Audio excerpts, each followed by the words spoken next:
I mean, you're live. Great. What's good? What's good? Three Kings Boxing back in the building. It's your boy 2K, of course, your gracious host. And I'm here with my man, Bo. How you doing today, brother? You know I'm doing good, dog. I got my humpy hump going on over here, if y'all Yeah, know what I'm talking about. that motherfucker sound like he in a third world country. Hey, man. A little bit of You home, a little bit of home. yeah. Something like that. It is what it is. Hey, them little niggas, they wouldn't know nothing about that. You know what I'm saying? They wouldn't know nothing about taking vacations and shit and being gone for like months at a time. They don't know shit about that, bro.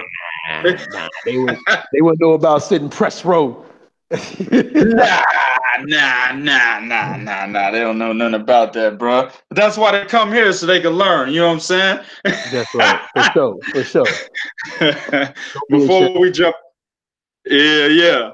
Before we jump into this shit, man, I'm gonna go ahead and give my disclaimer. Of course, fighters, trainers, promoters, anybody out there that thinks they're somebody. If you got any problems with what I say or what my man Bo has to say, understand it's just entertainment. We clown niggas. That's what we do. But if you got a problem, you can always come see one of us. All right? Except that nigga Jarrell from Colossal Sports Talk. He real big and huggy and shit. He ain't gonna do nothing. He like hugging nigga and shit. Hey, dog. Hey. Big They ass better teddy see him bear. now while they can. They ain't gonna see him in a minute. Hey, you know, hell yeah. They better go see him while they can. In about Exactly. that dude finna be like D Nice. Yeah, Nowhere to he be got found. 27 days, bro. It's gonna be over. Man, that nigga gonna be mad as fuck to hear this shit. All right, let's jump into it, man. Let's jump into the hot topic, man. And it's funny because we just talked about one of these guys on the last podcast. He was the hot topic of the last podcast, and we talked about his Twitter poll. So this comes of no surprise that this topic is the one that basically he may be fighting Keith Thurman on a pay-per-view event July 13th. Of course, that's Manny Pacquiao.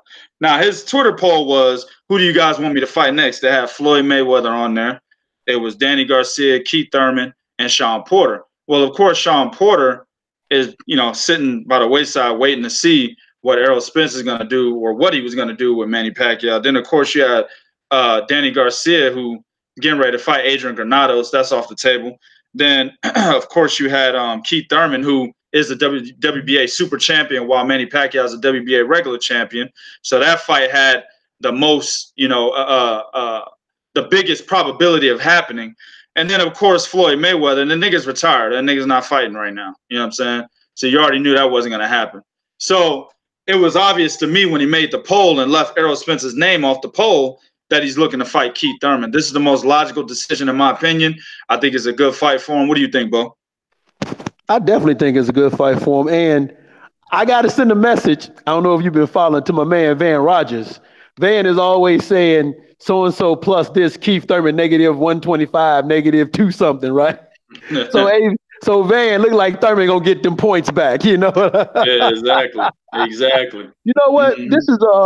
This is a good fight, but I can't help but to think, for some odd reason, there's something that Manny must see in Keith that he didn't, that he feels more comfortable with fighting than Thurman. Like this almost feels like Manny is taking the path of least resistance. Yeah, of course. Okay. And that's the thing. Now, don't get it twisted. It's still a good fight. It's actually, if Thurman wins this fight, he becomes the undocumented man of the division, to be honest with you. Because Manny Pacquiao is a big feather in anybody's cap right now. Like, ain't nobody gonna tell me that they wouldn't take this Manny Pacquiao fight and win and beat Manny Pacquiao. They'll say, "Hey, man, I'm the man that I'm the man of this division." So Thurman, I can see Thurman actually saying, "Well, shit, I'm the A side amongst all you motherfuckers now. I've regained my, I'm like Thurman. I mean, like, for real, man. Thurman may grease that ponytail up and walk around like Superfly if he beat Manny Pacquiao." Hell yeah. Well, listen, man. I think it's a good fight for Manny because if you look at the options, I know Sean Porter looked bad against Yordenis Ugas, but that's a bad style matchup. You know what I'm saying? It's a bad style matchup because of the way Sean Porter fights. He bowls in. He's trying to run you over. Basically, I think I don't remember who said it. That's a part of our staff. I can't remember who it was, but he said Sean Porter is a Jeff Horn on steroids. You know what I'm saying? And you saw how Jeff Horn was bullying Manny Pacquiao, right? That's true. So that's exactly what that is, a bad style matchup. Floyd Mayweather already beat him, but who gives a fuck? That fight wasn't going to happen anyway. All right. Danny Garcia, I think that's a good matchup for Manny Pacquiao. Actually, I think that's the best opponent for him at 147, to be honest with you. You know what I'm saying? That has a pretty big name. But like I said, he's already tied up with Adrian Granado, so that wasn't going to happen. Okay. So Keith Thurman's probably the better, most logical matchup. Errol Spence, I think, dog walks the shit out of Manny Pacquiao. So you got Keith Thurman. I think that's the best matchup for him right now outside of Danny Garcia. It's a good fight. It's a winnable one. If Danny Garcia ends up being, if Keith Thurman ends up being if he can't go back to his old self when he was a WBC and the WBA champion, if he has a problem doing that, he ends up coming into this Manny Pacquiao fight the way he was against Josecito Lopez. This is a very winnable fight for Manny Pacquiao. So understand, Keith Thurman is still trying to shake off the rust. You know what I'm saying? He's already talked about, I need 2 tune-ups. He already got one, and it was supposed to be a tune-up with Josecito Lopez. And he was saying he needed another one. That's why they was looking at Adrian Broner.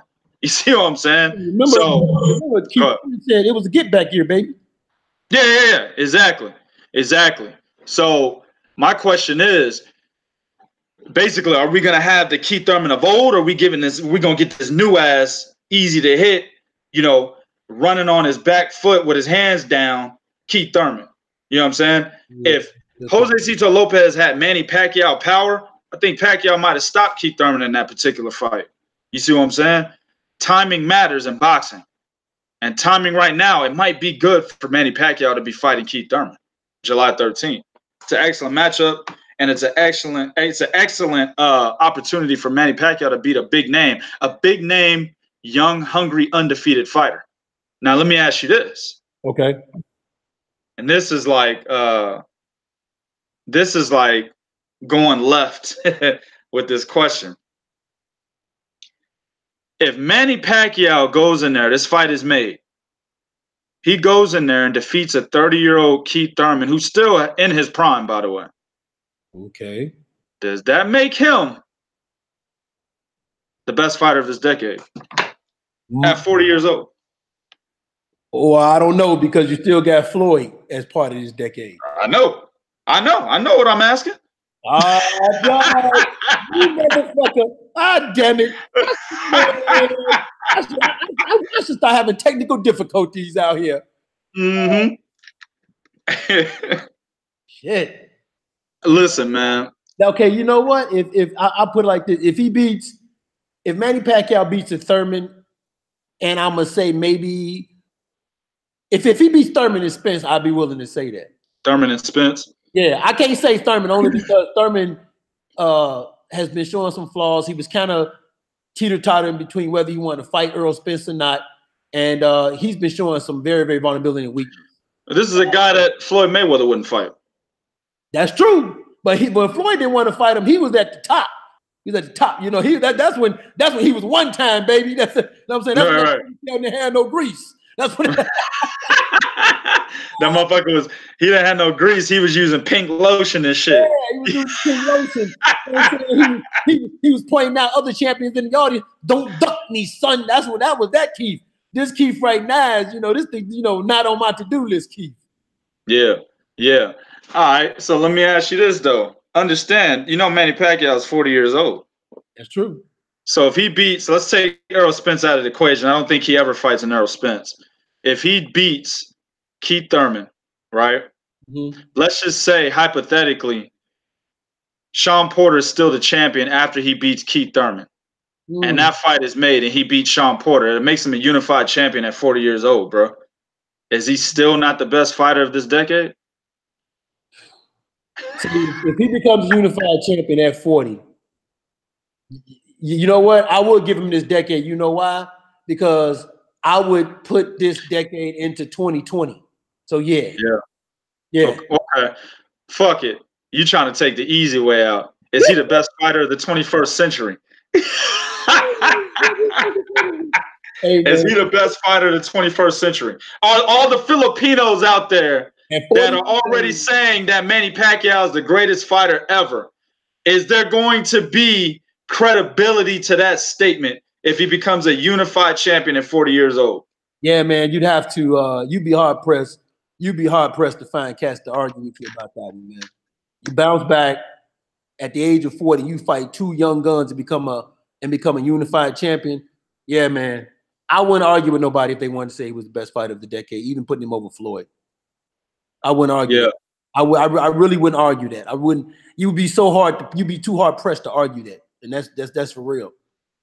Man, let me tell you why I don't have a problem with somebody saying he's past Floyd now. I don't believe it. Let me put my position out there. I don't believe it. Floyd has done way too much in his career. You know what I'm saying? Right. But remember what we talked about on a podcast previously? We talked about influential, right? Who's the most influential? You know what I'm saying? Mm-hmm. And we talked about Floyd Mayweather is not necessarily a very influential person because he's not really liked. Manny Pacquiao is much more influential than Floyd Mayweather is. Manny Pacquiao is seen as a fucking god in the Philippines. You know what I'm saying? Floyd is more so seen as a villain. So, in my opinion, Pacquiao already wins the influential argument. You know what I mean? But think about it this way. Manny Pacquiao is in a prime position where he can actually have a legitimate argument and telling cats, yo, I'm the best fighter of this century. When Floyd retired after fighting Andre Berto, then came back and fought Conor McGregor, I was fighting Keith Thurman, Sean Porter, Danny Garcia. You know, guys Floyd didn't try to even think about fighting. You see what I'm saying? Lions, yeah. Young, hungry Lions, bro. True. I don't know, bro. That's true. No, I wouldn't argue with no one who wanted to say if he fights Thurman and Porter and becomes a unified champion, I wouldn't argue with nobody. Nobody. Yeah. Say that he's the best fighter of this decade. I'm willing to say if he beats Keith Thurman, that motherfucker has a legitimate argument, dog. If he gives a 30-year-old in his prime, Keith Thurman, his first loss, who, by the way, at one time, Keith Thurman was a boogeyman himself. He fucked himself over by ducking Errol Spence the way that he did. And I always tell cats, man, y'all heard it over time and time again. When you play to the media or when you talk to the media, you got to make it seem like you want to fight motherfuckers because the media will actually persuade your fan base to no longer fuck with you. That's what happened with Keith Thurman. You know what I'm saying? Well, 100% correct, my brother. Exactly. That's what happened with Keith. That motherfucker went from flying high in the sky as a unified champion to being a nigga underneath the overpass. You know what I'm saying? Nigga doing yoga and shit in bum clothes, bro. I'm just am I lying? The nigga doing yoga and bum clothes, nigga on the cement, bro. Like, that's where he went to because he was ducking Errol Spence so blatantly, bro. Yeah. You see what I'm saying? So he should have been in the media. I'll fight the motherfucker tomorrow and then behind the scenes, do whatever you can to fuck up any type of negotiations. Nobody would have known. you know what I'm saying? Go ahead. In the same breath he was talking that about Spence, when it came to Crawford, he was like, oh no, I'll fight Crawford. Yeah. In the same breath, he was like, what? I was like, what? I was like, not boy, you know, if I was Terence Crawford, I yank him by his hair. The nerve of you, motherfucker. Yeah. Like I'm eating work and shit. What the nerve of your ass? Yeah. Oh yeah, man. He just talking at his ass. You already know the deal about that, but I don't know, man. Like I said, he's only like a year or two removed. He's probably 2 years removed from being that Keith Thurman, man, that everybody was talking about as the best fighter at 147. There's still a serviceable amount of people that believe that to this day, fam. You know what I'm saying? So if he goes out there and beats Keith Thurman, gives him his first L, bro, that's going to be a hell of a conversation. That's all I'm saying. That's all I'm saying. If he knocks him out, oh God, yeah. Come on, man. That's a hell of a conversation, bro. That's all I'm gonna say, man. Straight up. You got a guy that's a 9-time champion in 6 different weight classes, man. You know what I'm saying? This nigga's he's fought 70 fights. Floyd Mayweather, I don't count Conor McGregor. The nigga fought 50 fights. I don't count Conor McGregor. You know, hold on. Say something though, man. I don't count Floyd Mayweather. To me, is still 49-0. I don't fucking count Conor McGregor as his 50th win. I don't count it. Okay, y'all can count 51st. it. That's his 50 or 51st. I don't even remember. His 51st okay. Is that guy over in Japan. Oh yeah, that's MMA, so that doesn't count. All right, go ahead. But yeah, I don't count Conor McGregor as his 50th victory because number one, Conor McGregor had no fights as a professional. That's number one. Number two, he was known for being an MMA guy. Number three, this fight wasn't really sanctioned by none of the governing sanctioning bodies. It was just commissioned by the Nevada State Athletic Commission. That's it. Right. So because it was commissioned by the Nevada State Athletic Commission, they counted towards his boxing record. But since none of the fucking, I mean, think about it, dog. These motherfuckers the WBC didn't even make a diamond belt. You know, they give them motherfuckers away. They didn't make no special, no special flute mix, whatever the fuck. Yeah. Thanks for that, man. So no, fuck that. No, I can't give him that 50 and that 50. He's 49-0. But if Pacquiao at 40, after losing to Floyd, comes back and becomes a unified champion, you'd be hard pressed to get an argument out of me. I mean, Floyd, lineal champion in 4 weight classes, right? Yeah. He beat 26 current or former world champions out of 49 fights. That only leaves 23 fights. He fought more current or world champions than anybody else in his career. I mean, it's a hell of a resume. But I'm just saying, bro, Manny Pacquiao has been a fucking professional since 1995. He started off at light flyweight, bro. Yeah. And got his first title at flyweight and got titles all the way up to junior middleweight. And is still campaigning at welterweight to this day, which is the hardest, arguably the most competitive division in boxing. Bro, and like I said, it's a hell of a conversation, man. Real talk. If Manny does it, look for Floyd to come back. Oh, yeah. Matter of fact, look, Floyd needs to come back and fight him if he beats Keith Thurman. That's what he needs to do. Take that shine away from him. He needs to come back and immediately fight Manny Pacquiao if Pacquiao beats Keith Thurman. That's what I think. Yep. You know what I'm saying? Because if you allow Manny Pacquiao to do anything else in that fucking division after if he were to beat Keith Thurman, hey, bro, that is going to, there's, like I said, he's one of the most influential fighters of the 21st century. Yeah, he is. If he does anything else after defeating Keith Thurman at welterweight, and Floyd Mayweather continues to fight Tenshin Nasukawas on the side, bro. I'm just saying, man. This is real talk, man. This is real talk. After what I saw from J. Leon Love, goddamn, you might want to come back. Yeah. Hell yeah. What's good, Lawrence? What's good, Texan? What's good, Corey? 3 Kings boxing in the house. One man, Texan, said, Manny better strike Keith from his layoff while the iron is still hot. His best shot to get a legit super world title. I agree 100%. And this is what I was saying to people over social media all day today. I said, and I said it on here as well. The timing is right for Manny Pacquiao right now. Right now. You know what I'm saying? While Keith Thurman is still a little rusty, the timing is right now. My man Corey said, and I guess in response to Keith Thurman's status at welterweight right now, he said Keith Thurman isn't hungry though. Now, I agree that Keith Thurman isn't hungry to fight Errol Spence, but I do believe Keith Thurman is hungry to gain the glory that he had prior to leaving 2 years. For 2 years, I do believe he is hungry to regain that glory. Well, you know what I'm saying? Go ahead. If Corey remembers, Keith Thurman was hungry for Pacquiao all the time. Pacquiao and Floyd, guys, he was always hungry for. The only person he showed he wasn't hungry for was, like you said, Spence. So I think Pacquiao, he's hungry than a motherfucker. He damn near starving because he's been wanting that fight ever since he was trying to get in the mix with them 3 dudes. That's right. That's absolutely right. My man, the Texan, y'all got to do a pound for pound list for the 2010s decade in December. I don't know, man. We could do that. Okay. All right, man. Let's move on to the next one. What you got for me, Bo? Man, listen, Ryan Garcia. This little motherfucker. The entire camp and the motherfucker went hit Tevin Farmer.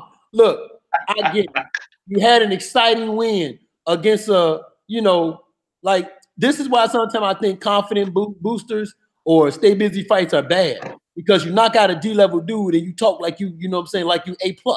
You know what I'm saying? Right. You know what I'm saying? You know what I'm saying? Like motherfucker, when you step on a fish, don't talk like you just beat Godzilla. You know what I'm saying? Exactly. Like you just fought more shit, dog. Come on, man. That was a goal fault, bro. But I get Ryan Garcia, because Ryan Garcia feels some kind of way about Floyd trying to insinuate, trying to sneak this round by saying, okay, man, you won't tank. Well, I don't even think you could beat this motherfucker over here, that dude Rolly, right? And Ryan Garcia feels some case of, wait a minute, man, don't nobody even know who the fuck this motherfucker is, and you gonna throw him at me? Right. Like, really? Okay, I'll tell you what. So I understand how Ryan Garcia is feeling. And honestly speaking, he better feel that way. He's a fucking fighter. You better feel that goddamn. If he was sitting back talking that, like how Tankman was when he came to Lomachenko, which is funny how y'all fucking with Ryan Garcia, but not Lomachenko. But yeah, man, I don't want to make niggas mad. Right. But no, I'm not mad at him at all, period. He's supposed to say that now. And he also went at Tevin Farmer. So what Ryan Garcia is showing is he wants to challenge for a title. He no longer thinks he's a contender. He no longer wants to be just climbing the ranks. He feels like, man, I'm ready right now. So I have no problem with what he's doing at all. Yeah, we shouldn't have a problem with what he's doing. I mean, he's a prospect. Actually, he's ranked at lightweight, I believe, in the WBA in the top 10, if I'm not mistaken. That's pretty much the only sanctioned body I've looked at in regards to Ryan Garcia. So I believe somebody told me he was number 1, though, bro. I can't remember who it was. Yeah, he's up there. Yeah. Check that out while I'm talking, man. But I heard he was number 1 in the WBA. But anyway, the fact of the matter is he's a ranked contender now. He's no longer a prospect. And he's out there calling out everybody. And he's trying to show that he's got a backbone. He's not going to be intimidated by Floyd Mayweather and any of his little-ass minions that he has. So he's like, listen, man, anybody that Floyd Mayweather want to put in front of me, I'll whoop his ass. He's supposed to say that. Now, do I think he'll do that? Probably not. Right. You know what I'm saying? If he fought Tank, I got tanked by pretty much a landslide. Hell, I don't even think he beats Devin Haney, fam. You know what I'm saying? So Devin Haney already beat him in the amateurs multiple times. So I don't think he beats Devin Haney, which is an excellent matchup. I don't think he beats Teofimo Lopez, which is another excellent matchup in the same weight division. You know what I'm saying? So Ryan Garcia is a decent fighter. You know what I'm saying? He's got a lot to learn. I saw that he was straight up. He was standing straight up, fam. Back was straight up stiff while he was throwing those hard ass punches against Jose. Was it Jose Lopez? Yeah, against Jose Lopez. You know what I'm saying? Any other fighter would have countered this motherfucker. Any other fighter with a remote ability to have some type of ring IQ and ability to understand when to do what when being put under fire like that is going to counter this dude. You know what I'm saying? He was wide open for it, right up the middle. All right. Also, those wide ass punches. He barely even hit Jose Lopez with those wide ass punches he was throwing, man. Lopez was actually dodging the fuck out of him. If you watch that fight, he was dodging the fuck out of him. He got caught a couple times, staggered back, reset, and then here comes Ryan Garcia straight up, back straight, nigga. You know what I'm saying? Throwing them wide ass punches. Jose Lopez is dodging them again, and then finally his feet failed him, so he couldn't move. Got caught with an uppercut on the inside. That's what dropped him. You know what I'm saying? So at the end of the day, man, the technique was terrible. I wasn't impressed by Ryan Garcia at all against this guy. You know what I mean? Right. Especially for a ranked contender who's talking the way he's talking. Bro, Rolando Romero's no joke. That's rolling. No, he's not. He's not. Rolando Romero's a good fighter. Yeah, he actually, to answer your question, Ryan Garcia is ranked number 1 by the WBO. That's WBO. Okay. 135 at 130. But no, Rolando, and that's the thing. Rolando is starting to gain that Earl Spence talk, which is, you know, the dude that everybody talks about because they're watching him sparring. They're like, yo, man, this dude right here, man, he putting motherfuckers, you know what I'm saying? He got motherfuckers changing their mind about getting in the ring with him. So, right. Yeah, no, he's no joke. And I think that's why Floyd mentioned his name. Exactly. And that's actually a good fight. I think Rolando Romero is like 6-0 or something like that, 8-0, something to that effect. It's a good fight. It's a good fight for Ryan Garcia to see where he's at. I actually agree with Floyd and what he says. Listen, man, I'm not going to give you the top dog just yet. Here, fight this cat, who everybody is saying is you know, a problem already. Fight him. If you could defeat him, then I give you the top dog. You see what I'm saying? I actually like that. He also said he give him 200 stacks. I like that. Shit, Ryan Garcia only made 50 stacks for this fight with Jose Lopez. He only made 50. So that's 200 he said he'd give you, bro. Shit, go ahead and take that fight, man. You know? Now, I know De La Hoya is not going to give him that fight. I'm just saying. You know, as a fighter, as we talked about before, Canelo and Lara, right? Jolene Mazzone in her interviews telling us that the fighter calls the shots.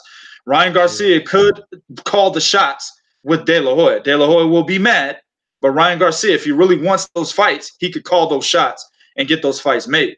Now, it'll fall back on Floyd Mayweather whether or not he really wants to do it, if he was just talking out of his ass. But at the end of the day, if he really wants it, go pursue that. And it's your biggest payday by far. You see what I'm saying? I like it, man. I like the shit talking. I like all of it. Now, a dude that'll remain nameless basically asked Ryan Garcia if he wanted to fight. Basically, if he wanted to fight anybody at 130, who would it be? Ryan Garcia said Tevin Farmer. You know what I'm saying? Now, Tevin Farmer came out on Twitter, was like, hey, I really like Ryan Garcia. You know, maybe you should go in a different direction, dog. You don't want to fuck with me. You know what I'm saying?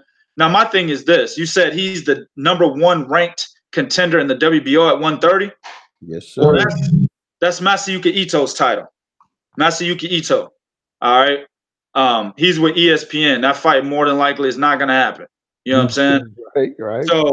So I actually like the Tevin Farmer fight because Tevin Farmer has a problem in the middle rounds, as we talked about plenty of times before. This motherfucker starts to fight in the inside.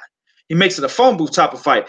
Hell, he even talked about it, when was it, yesterday or the day before on Twitter? He even came out and said, you know what?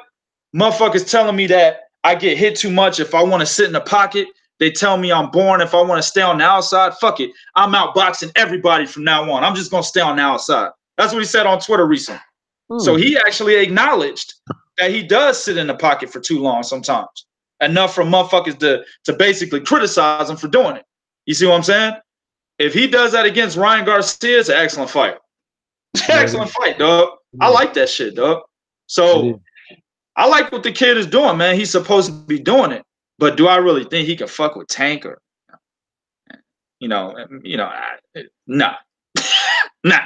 And then he said some shit like, it made it sound like he was calling out Floyd Mayweather because he said, I got a message for the Floyd Mayweather camp. And he said, in due time, or something to that effect, in due time, I will whip your ass. And then he said, I ain't intimidated by Mayweather. He said that, and it kind of just, he only mentioned Floyd Mayweather's name. He didn't mention Rolly, didn't mention Tank at that time. He didn't mention Tevin at that time. It kind of felt like he was going at Floyd Mayweather, and it's like, bro, you know what I'm saying? Floyd come out of retirement, 40 years old, fuck your ass up, nigga. You know what I'm saying? That shit will be easy work. But it is what it is, man. I like what the kid is doing, man. Man, you can't argue with it, baby. It's boxing. Mm-hmm. What you got for me, man? All right, man. We're going to go with the old man, bro. This old motherfucker still out here in these streets. We out here in these streets. Out in these streets, boy. He out here still calling motherfuckers Sonny and shit. Uh-oh.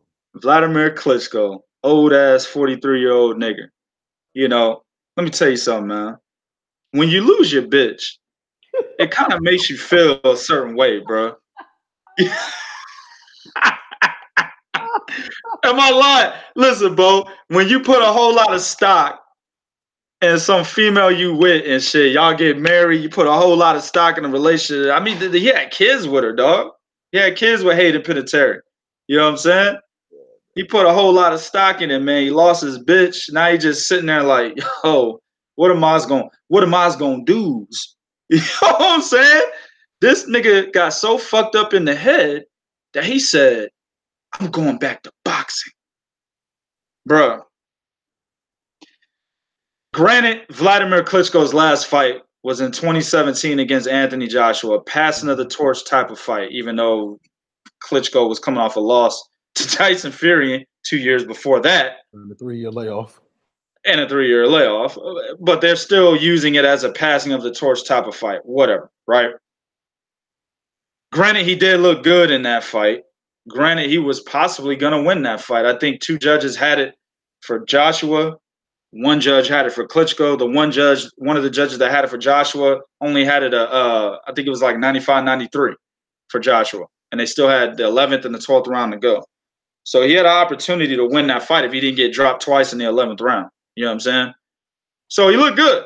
Dropped the young boy and everything, right? But Bo, can he realistically, on another 2-year layoff, because he's talking about coming back May 25th, on DAZN. DAZN is giving up a lot of money again, talking about a $125 million contract for 3 fights. Can he realistically, dog, come back at heavyweight, 43 years old, and be a problem? Before I answer that question, I want to do a little spin-off to something we had last week, which was, where's the outcry? Now, when Al Heyman brought back Rigo, Robert Guerrero, and Gamboa, everybody was talking, recycling, wasting money. But nobody said nothing when DAZN reached in the closet and poured out Wladimir Klitschko. I just want to point that out to y'all. 125 million. Jesus. Okay. Here's the thing, though. It depends on how they do it. If he comes back and he fights Emmanuel Char, I think is still the WBA regular champion. Say that again. I'm sorry. I said if he comes back and he fights Manuel Char, is Char still the WBA regular champion? Yes, sir. Okay, so if he comes back and he fights Manuel Char, and remember y'all heard it here, 3 Kings. Let's just say he comes back and fights Emmanuel Char. He's a world champion. Right. Yeah, he is. Yep, he'd be a world champion. Guess who he would be right up underneath? Anthony Joshua. Guess what they would be trying to do after Joshua fights Miller? Joshua versus Wladimir Klitschko rematch, Wembley Stadium. Exactly. And I can see them doing that because that's the only way you can justify $120 million to a not an aging veteran, an aged veteran that had already been beat once.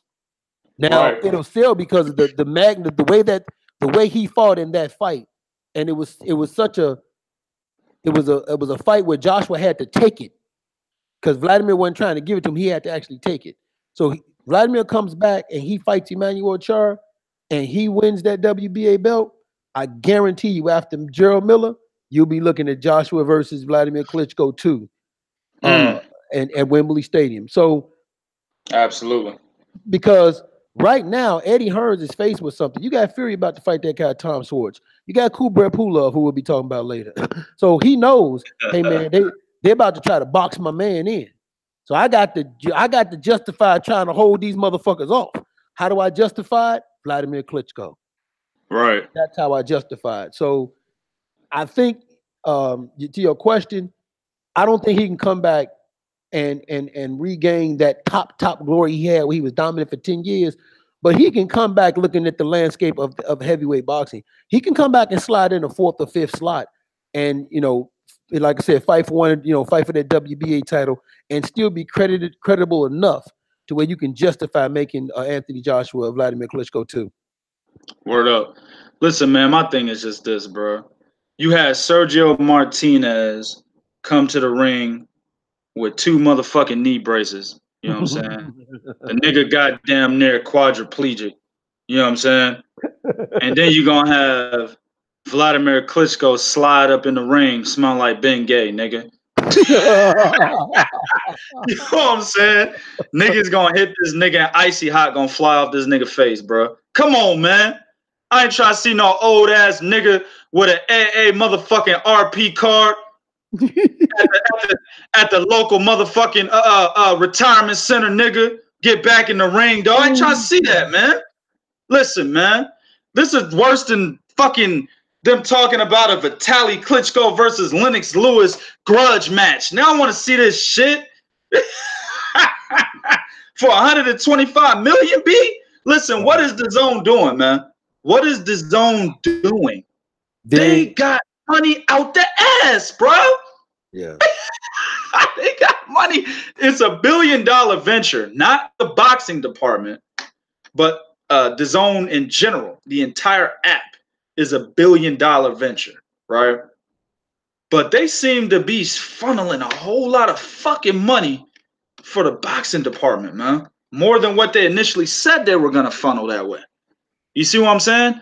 Initially, it wasn't that much, but they've surpassed what they initially said they were going to do. I think they're putting all their eggs in a lot of these fighters' baskets, bro. Let me ask you this, Bo.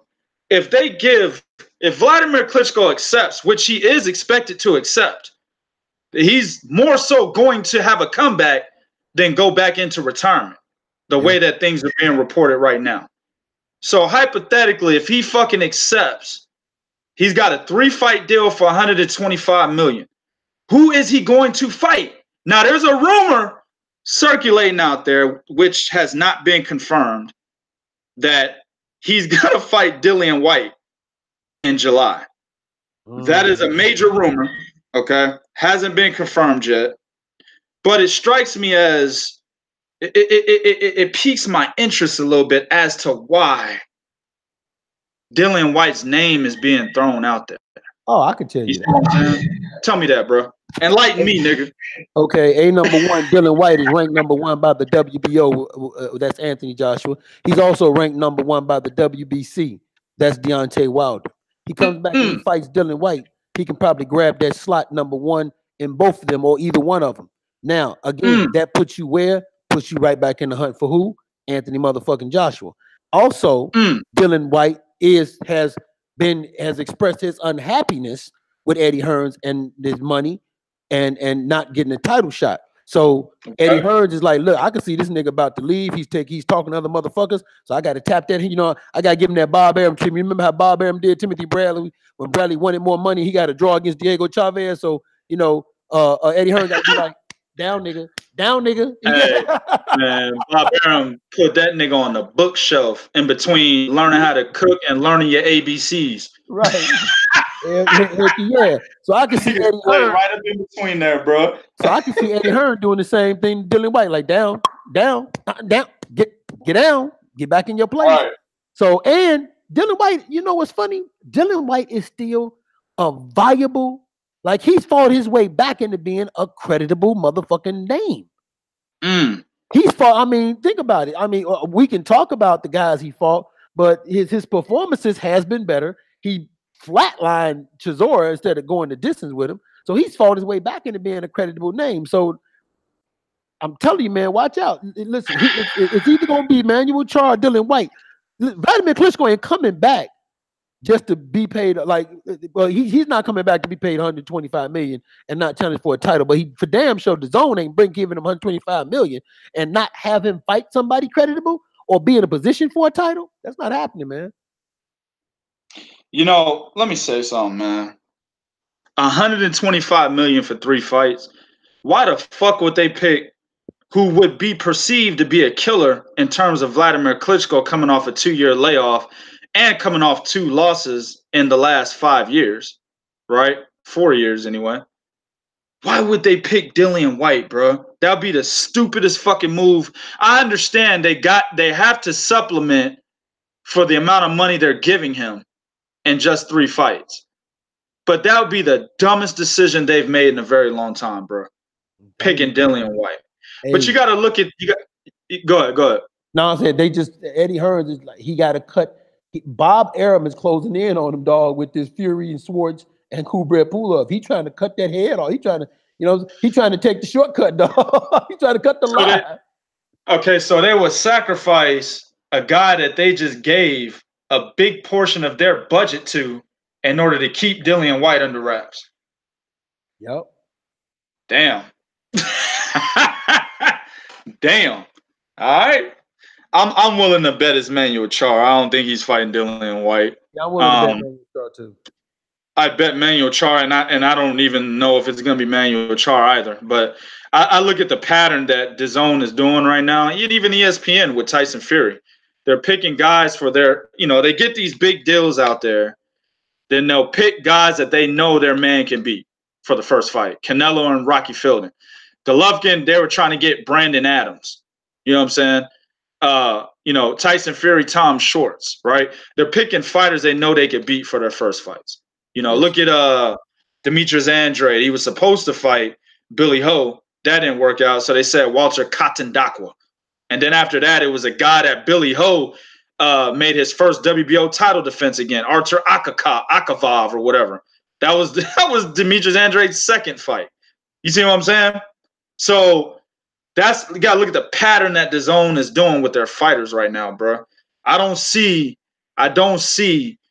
them picking Dillian White for a 43-year-old Bengay smelling, Viagra taking, Cialis eating, old ass nigga like Wladimir Klitschko, his first fight in a $125 million deal for 3 fights. I don't see it, bro. I don't see it either, bro. I don't see it, brother.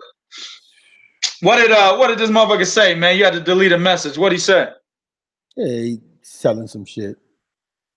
This motherfucker. All right, man. The name alone made me want to delete his man. Oh, hell yeah. My man Mike Wilson in the building, man. 3 Kings Boxing. He said, here's my question, fellas. Given the deal DAZN reportedly offered Vlad, what does it now say about Wilder and the deal he turned down with DAZN? Very good question, man. I'm going to let you have that, Bo. Honestly, it says nothing because Wladimir Klitschko, there was no place else he was even going to go where they was going to do that.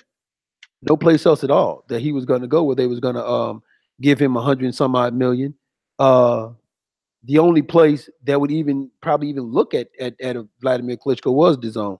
So in my honest opinion, it really don't say much about Wilder turning it down because Wilder had other options. Remember, Wilder had ESPN and then Showtime stepped up to the plate. So I don't think I think those that don't like Deontay is going to make a big deal out of it. But at the end of the day, if you look at it from a logical standpoint, I don't think there's nothing there for me to be like, oh, Wilder's stupid. No, there's nothing there for me to say that. Yeah. I mean, I think it's I think people what they're gonna be alluding to is it might be a slap in the face because DAZN was willing to offer more to Wladimir Klitschko, a former champion who's coming off a 2-year layoff, who's 0-2 in the last 4 years. He got a better deal. He got a better deal. So what I think what Mike might be alluding to is they kind of treated Deontay Wilder as somebody who's not as important, even though he's a WBC champion and he's still an active fighter. You see what I'm saying? Okay. Now, for me personally, I can see why they would do that. Listen, Wladimir Klitschko is a legend. The nigga has a cult following in Germany. You know what I'm saying? If they do sign him, they get a good matchup for him. They can host a fight in Germany. They'll get a return on their investment for that particular fight. Guaranteed. People love Wladimir Klitschko in Germany. Okay? Mm-hmm. So I see where they're going with this. It's kind of like the same thing with old girl. What's her name? Netflix chick. Monique, right? Monique, right. It's the same thing with her. The reason why they gave a white girl, I can't think of her name. She's not funny as fuck. She's not funny at all. The Jew. Oh, yeah. I can't think of her name. She's not funny at all. But the reason why they gave her more money than Monique is because of the fan base that she pulls in. You see what I'm saying? She has a cult following that they love her comedy. Bunch of white folks. Not funny at all. You know what I'm saying? But see, Monique doesn't have the same kind of fan base. It's all about what can you pull in at that time. Okay. Right? And that's why they gave her more money than Monique. It's the same thing here. DAZN is like, if we were to sign Wladimir Klitschko, we know for a fact we can sell out stadiums. Amy Schumer, thank you, sir. Thank you. We know for a fact we can sell out stadiums in Germany, especially his first fight back. They know that for a fact. Okay. They don't know that about Deontay Wilder. But you know what I'm saying? I thought the whole purpose of the zone was to try to make an impact here in the U.S. That's why my comment was based off of that. Like, that I didn't say anything because Wladimir Klitschko don't have. If your point is to make an impact here in the U.S., then them doing that, I didn't see it as a big deal. But looking at it the way you're thinking about it, my thinking about, oh yeah, you're absolutely correct. They most definitely felt, hey, we can get our return on Wladimir Klitschko, and we know we not necessarily when it comes to Deontay Wilder. I agree 100% with that. See, Deontay Wilder, the return will come if that's why they were saying they could possibly offer him a 2-fight deal. I mean, a guarantee of 2 fights, 2 of those being Anthony Joshua, right? The first fight in a rematch. They understand their return will have to be him versus Anthony Joshua. That's when the return comes. They understand that. You know what I'm saying? But at the end of the day, with Klitschko, that's not necessarily the case, right? They got to have Klitschko fight a myriad of motherfuckers in Germany, and it's going to return. That's just what I'm telling you. I believe what they're thinking their business model is. Their reasoning for wanting to offer so much money to this guy. You know what I'm saying? I mean, Klitschko is the longest reigning heavyweight champion of all time, right? He's had 2 championship reigns for 12 years. Now, I believe Joe Louis is more credible because he reigned for 11 years with just 1 belt. You know what I'm saying? For 11 years. Whereas Wladimir Klitschko reigned for 12 years with 2 different reigns and had the opportunity to get 4 different belts. You see what I'm saying? But in the record books, he's number 1. He's the second, or what is he, number 2 in the most successful title defenses behind Joe Louis. Joe Louis has 26. Wladimir Klitschko has 25. I mean, hey, the numbers talk, bro. So I could tell you, man, that's why they felt they get to give him more money. All right, man. Let's move on to the next one. Bo, what you got for me, man? Man, listen, dog. All right, man. You got people out here in these streets. Man. They think Amir Khan got a chance, dog. Do Amir Khan seriously have a chance? Now, mind you, Amir Khan has not held a title since 2011. He hasn't fought for one since 2016. He will not fight Kell Brook for whatever reason. Maybe he just really don't want to give him that payday because Amir Khan is one of them dudes. Like when it comes to the UK, he has a cult-like following in the UK that's bigger than Kell Brook, right? So he could his cult-like following is so big he could not fight a Kell Brook, and they ain't saying nothing to him. Yeah. Right. People out here thinking because of what Bob Arams is saying, and mind you, Bob always has a way. Like I'm supposed to believe that Bob think that Amir Khan is good enough to beat Crawford when he didn't. When he didn't put Amir Khan in there with Manny Pacquiao. I be trying to tell y'all, man, y'all got to watch this type of stuff. But they out here in these streets, man, thinking this man got a chance. How much of a chance do Amir Khan really got, man? Talk to me, 2K. Bro, I'm gonna tell you how much of a chance Amir Khan got, dog. I was worried when I posted the video of him basically talking into his camera phone, warning Terrence Crawford. I got a little worried, B, because the phone was too close to his chin, nigga. I thought the phone was gonna hit his chin, bro, and he would have got knocked out. All I had to do was just barely tap it, nigga, out for the count. You know what I'm saying? Trainers and shit would have had to come in the ring and turn the phone off, B. That's what would have happened. You know what I'm saying? Get the fuck out of here. Are you kidding me? Listen here, bro. This is what's going to happen, man.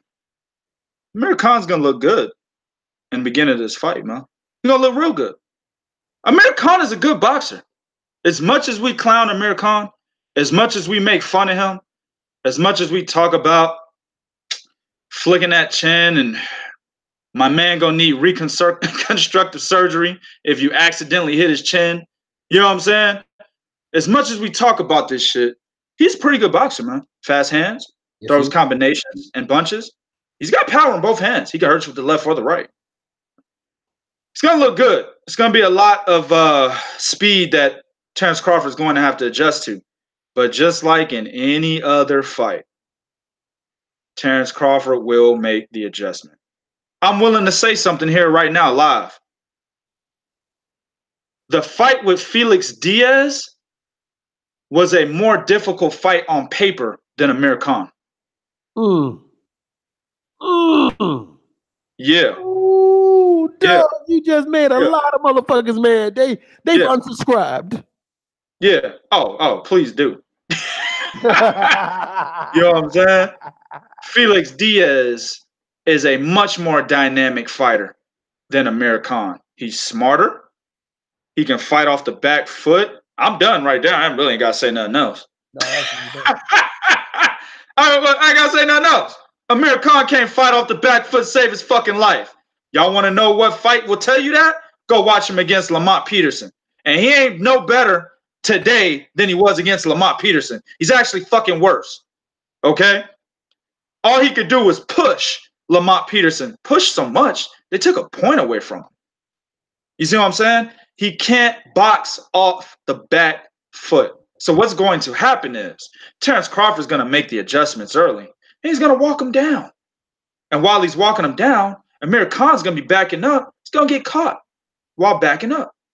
I see the angles. Amir Khan doesn't have great footwork. A lot of people talked about his footwork, and I used to sit back on social media and be like, what the fuck are they talking about? Hey, bro, look at this nigga right here. He said Amir Khan got great footwork. You know what I'm saying? The fuck are y'all looking at, dog? Amir Khan does not have great footwork. He doesn't. He can't move laterally. He steps laterally. He doesn't move in a fluid motion laterally. He takes a step. You know what I'm saying? That's how he moves. Well, if you're doing that against Terrence Crawford, who can provide angles, how are you going to turn with Terrence Crawford when he's applying those angles? You're not. Bro, I see a good fight coming because Amir Khan he's hungry. I believe he's not fighting this fight just for the money. I believe that 100%. It's not just about the money for Amir Khan. He's in this fight because he truly believes that he could beat Terrence Crawford. He truly believes that he could be a world champion one more time before he retires. I also believe he's got a chip on his shoulder. He's failed to get a belt at welterweight, and he moved up to welterweight. When, what the fuck was this, like 2012, 13, something like that? Been a while. Yeah, it has. It's been a while. You're right, because it was about 2000, right after he lost in 2011. I think, when did he lose to Lamont Peterson? I can't remember. I'm not looking at BoxRec right now. I can't remember. But yeah, about right 2012. Yeah, he moved up to welterweight 5-6 years ago. You know what I'm saying? It was a little while ago. And I think the most he's been able to achieve was the silver title. Exactly. He hasn't been able to achieve a major world title at welterweight. I think he has a chip on his shoulder because of that. You know what I'm saying? I think that's ultimately why he chose to fight Terrence Crawford over Kell Brook. He was getting more money, but I just feel like he chose this fight because of that. He has a mission that he's trying to accomplish. You know what I'm saying? So, but with all of that said, I think he will come into this fight ready and determined. But Terrence Crawford he's too smart. Terrence Crawford's the smartest fighter in boxing. He is right now. He's the smartest active fighter in boxing. Okay? Mm-hmm. And then being the smartest active fighter in boxing, he's going to make the adjustments, right? On top of being the smartest active fighter in boxing, this motherfucker can switch left hand, right hand, southpaw, orthodox. Amir Khan ain't ready for nothing like this, man. He's not ready, bro. He's not ready, bro. Listen, man, I got Terrence Crawford, and I'm already going to get my prediction. Fuck it, might as well. I got Terrence Crawford, you know what I'm saying? Knockout, 10th round. Knockout in the 10th round. Similar to how he caught Jose Benavidez in the 12th, it'll be something like that with Amir Khan, but in the 10th round. No, he has no chance to answer your question. You know what I'm saying? Look at him against Samuel Vargas, bro. That nigga was reeling, bro. That motherfucker got flicked on the chin. That nigga was wobbling all over the ring, bro. Wobbling all over the ring.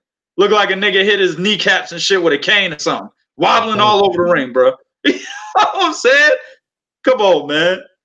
And you telling me that, not you, but, you know, people out here that think Amir Khan's going to pull off the unexpected. You're telling me that he's going to go 12 rounds without being hit flush on that chin by Terrence Crawford? No. Yeah. Hell exactly. No.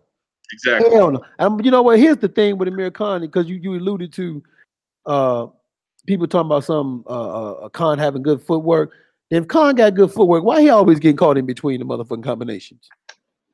Yeah, I mean, because he can't move. He's stepping. He's stepping. I'd like to see Amir Khan give me an angle. If I was training him, be like, all right, Amir, I want you to throw the jab straight right, then turn it, give me an angle to your right. That motherfucker probably keep falling to the ground. Be like, man, what the fuck is wrong with you, dog? Stop falling. Get the fuck up. Nigga, stop falling. All you got to do is pivot, nigga. Damn. Like, we probably get in an argument because he can't pivot. You know pivot, I tell you what, if you can't pivot, roll your shoulder. Shit. Yeah. make it at least, goddamn, roll your shoulder. It looks like you pivot. Because, a lot of cats don't know. This might be a little bit too much for y'all, but, when you roll your shoulder, it actually makes it look like you pivot. Right. I tell him, be like, look, man, listen, man.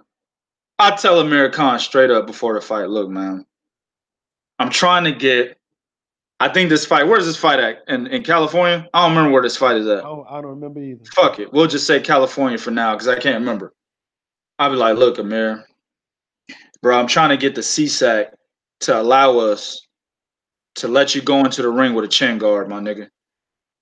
I just feel like we could take one of them chin guards off of a football helmet, put that shit on you, fam, tie it behind your head, man. Just let you go in there with a chin guard, dog. Because you can't pivot, you can't move laterally, you keep your hands down at times, you get caught in exchanges at mid-range distance. I know for a fact that chin's getting touched. We might need a chin guard, dog. You know what I'm saying? Real talk, man. Real talk. All right, man, I'm about to go to the next one. So, my man Julian J. Rock Williams, he's out here in these streets. In these streets, boy. My man is out here talking about fans can expect a win against Jarrett Hurd. Ooh. This is another guy, man. Now, he has much more of an opportunity to beat Jarrett Hurd than Amir Khan does against Terrence Crawford. But is it realistically a much better chance to the point where we look at this fight and we say, yeah, something like 60-40? You know what I'm saying? Or is this like an 80-20 fight? Well, what do you think, Bo? It's messed up when J-Rock is one of those fighters where you actually want to see him win. Mm-hmm. But when he gets in there, like J-Rock is kind of what I would call he's my modern day version of Obakar. Because it's some dogs there at 154, man. Yeah. It's some dogs there at 150. It's not to say that he's not one, but it's some dogs there at 154. So he got to go through a hell of a gauntlet. First, the gauntlet was Charlo. Credit to him. He fought his way back. Now the gauntlet is Jarrett Hurd. Right. So, man, I still got him at 60-40. I can see maybe even 65-35. It's just that the thing is, Jarrett Hurd don't have that athleticism that Charlo had. And Jarrett Hurd doesn't have that the way Jarrett Hurd throws his punches. Like Charlo hit him with that uppercut, which was just crafty. It was excellent. But what Jarrett Hurd has is number one, he can take a punch and he wears you the fuck down. And if J-Rock comes in with that same mentality he had against Charlo, he gonna get the same results because Hurd is just like me used to refer to Jarrett Hurd as a 154 pound version of Alfredo Angulo, a dude that's just gonna take everything you got and keep coming. But now Hurd has added some boxing to his game. Sure has. Saw that when he fought Lauder, which is the reason why he didn't fight. He didn't fight Lauder at first. He fought Trout because he wanted, you know what I'm saying? He wanted to get that weight up. So now he's added some boxing to his game. Now he knows he's the man. Now he knows, hey man, I ain't got to beat you. You got to beat me. Right. So and knowing this going into this fight, and Jarrett Hurd knows all I got to do is stay on you and wear you down and do some boxing stuff. I already know from an athletic standpoint, I can match you from an athletic standpoint. Now you've already shown me that, in the big fight in the moment, you didn't come out on top. So give, like I say, I give him a 60-40. I can see some people saying 65-35, but it's a good fight, but it's gonna be tough for J-Rock because again, man, unless you like J-Rock got to go in this fight willing to go through motherfucking hell. And I mean willing to go through that and give just as good as he get. He cannot go into this fight thinking, oh man, like the same mentality he had with Charlo. He got to be willing to go through motherfucking hell, dog, because that's what Jarrett Hurd gonna make you feel like. Yeah, I agree 100%, man. Like Mike said it, Mike made a good point, but he's basically saying the fight is gonna go a typical Jarrett Hurd way. Typical Jarrett, the way Jarrett Hurd fight goes. Fight is gonna look good early, then the strength, power, the weight is going to be too much for the opponent. Jarrett Hurd end up wearing him down, end up winning the fight, whether by knockout or by decision, right? My thing is this, man. We've already seen J-Rock in a situation where he lost an alpha male type of battle. Mm-hmm. Now he's back in this situation again. Now, the difference here is I believe Jarrett Hurd, and this might strike some nerves. I believe Jarrett Hurd is more of an alpha male than Jamal Charlo is, or was at 154. Yeah. It's like no nerve with me. Right. Unified champion shit. Yeah, exactly. He's unified champion, and the way he fights. Yeah. This motherfucker is still like, yeah, you just hit me, but I mean, I'm still coming at you, bro.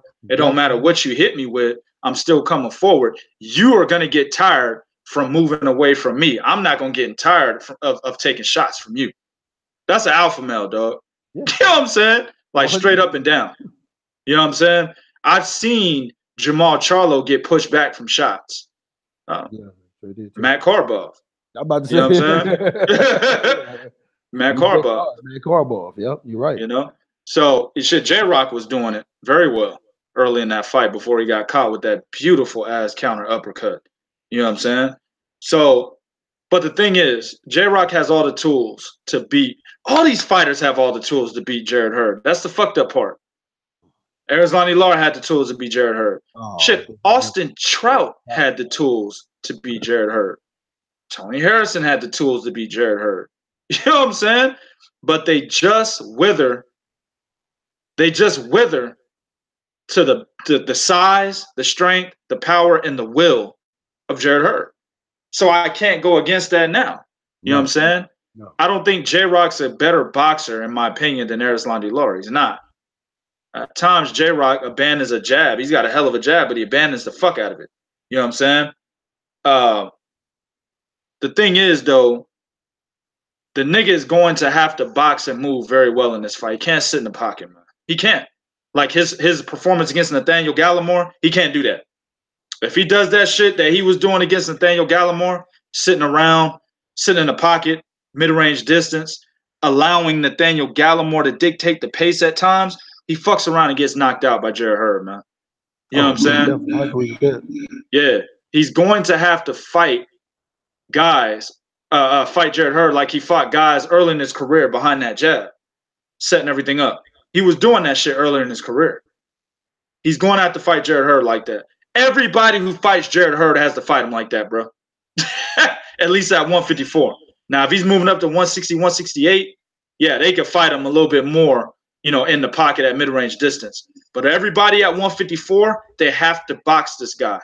And you have to condition yourself enough to where you can take damage, right, for a 12-round fight, and you still have the stamina, right? You're not fatigued. You have the durability, the resilience to be able to still keep this guy on the end of your jab. That's how you beat Jarrett Hurd. The problem is, can these motherfuckers do it? Mike, for pound. See, pound for pound. That's why we got some of the best stuff out there, because our writers know what they're talking about. Mike said Hurd is a truth tester. Show any sign of weakness, mentally or physically, and Hurd will pull your card. Absolutely, motherfucker. Exactly. Absolutely, motherfucking right. He did it against Trout, Lauder, and motherfucking Tony Harris. All of them. Did it against all of them. And that's why I really wanted to see a Jermell Charlo fight, because I haven't seen Jermell Charlo wither mentally yet. Not even against Tony Harrison. He just fought the wrong game plan against Tony Harrison and allowed Harrison to have opportunities. You know what I'm saying? That's true. I've never seen Jermell wither mentally. Him and his brother, they don't do that shit. You know what I'm saying? Yeah. Hell, Jarrett Hurd, I'd actually rather see Jarrett fight fucking Jamal Not Jamel. Say that. I would rather see him fight Jamal because Jamal has the talent to go with that motherfucking mentality. Exactly. See, Jamal is a much more alpha male than fucking Jamel is. You know what I'm saying? In the ring, in the ring. in the ring. Why you gotta do that? Because that nigga sugary sweet outside the motherfucker, bro. You know what I'm saying? That nigga sugary sweet. That nigga is a Skittle outside the ring, nigga. Would that be because Daniel Jacobs ran up on him and he changed his tune? Well, it's that, and remember when he was bitching on Instagram about Adrian Broner and fucking Tank Davis? Man, that nigga waving his hands and shit. Hey, that nigga is the new flavor of a Skittle, nigga, outside the ring, bro. Straight up and down, 100%. But in the ring, that's an alpha male motherfucker, though. So I really would love to see a Jamal Jarrett Hurd fight. You know what I'm saying? Actually, I'm gonna say this, man. I'm gonna say this shit, bro. I always thought, to prove my point even further, I always thought J-Rock was picking the wrong Charlo. I always thought that, fam. You know what I'm saying? Yeah. You know, back when me and you had our little debates about who was gonna win between Jamal and J-Rock, I was always thinking, man, he fought the wrong Charlo. He's getting ready to fight the wrong Charlo. He needs to fight the other one. But he had the Twitter beef with Jamal. And that Twitter beef was like, it ran like 5-6 months, man, every day for a long time. So that's why that fight happened. But he should have fought Jamel. He probably would have beat Jamel. I agree with you on that one. I remember we was talking about that because remember at that time, see, the thing about Jamal is Jamal got the pop to go with that fucking attitude. Yep. Jamal doesn't have it. He thinks he does because he knocked out that motherfucker Charles Hatley. Charles Hatley? Ew. Remember he blasted that dude Charles Hatley and he thought, yeah, I got it right here now.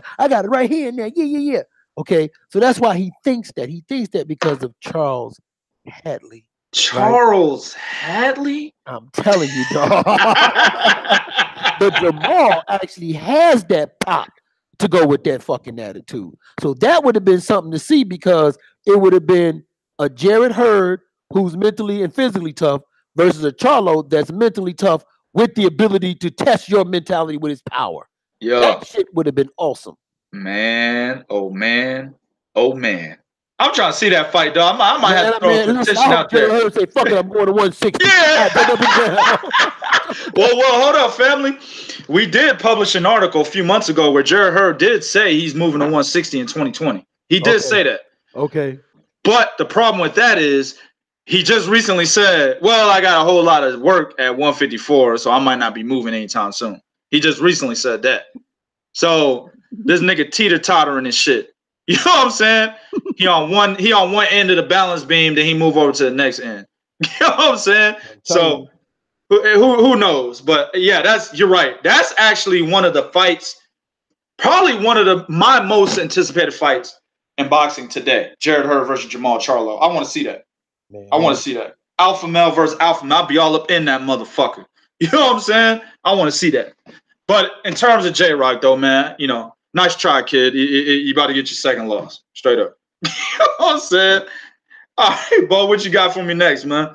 All right, man. So we're going to have a discussion because a lot of people don't seem to understand the difference. They don't seem to understand the importance and the significant relevance and why one may hold more weight than the other. Oh, yeah, I'm going to kill this one. Let's go. I know you are. That's why I love it. Let's go. The difference between lineal, unified, and undisputed. Big difference. Now, all three of them, big difference. All three of them is a big difference, right? Lineal is the man that beat the man. Okay? That beat the man, that beat the man, that beat the man. That beat the man, so forth and so on, right? Now, unified means that you can have, and see the thing about a unification. Now, lineal works the same way, which is that as a lineal champion, you can be fighting a guy that's ranked number 20, and if you lose to him, he becomes lineal. Right. Okay. Unified, you can have two D-level dudes holding belts fighting, and will become unified. True. Undisputed is when one dude says, "I'm gonna gobble up all this shit." Yes, sir. I'm gonna gobble all of them up. Because what happens is, if let's say he starts out a D-level fight, he does a unification. Then now he moves up because guess what? Then he goes for that third belt. He grabs that third belt. Oh shit! Well, he ain't D level no more. Then he grabs that fourth and final belt along with lineal. He's A. He's either A or he's either A or high B or high B level. Absolutely. So there's a huge difference between the three. And before I pass over to my man 2K, I'm just gonna put it like this: the biggest problem with lineal is something you can only lose in the ring. They can strip you, but you still technically don't lose that unless you're in the ring.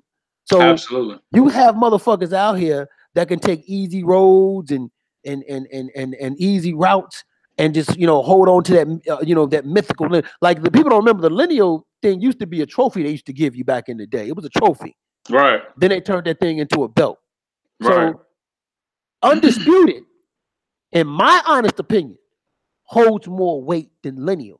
But people put so much stock in lineal, that's why Tyson had to fight Spinks, because Spinks was the lineal. Tyson had all 4 belts.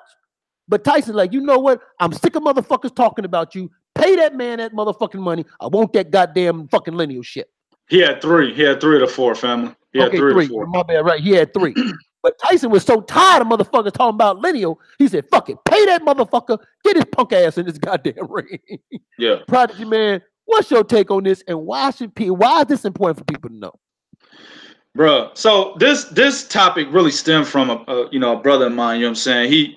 He felt lineal champion was more important than undisputed. Basically what Bo just alluded to with Tyson Spinks, right? Now, unified, to be honest with you, it is an accolade, it's one we must respect, but it's the lowest. Like Bo already said, you can go get motherfucking Eduard Troyanovsky,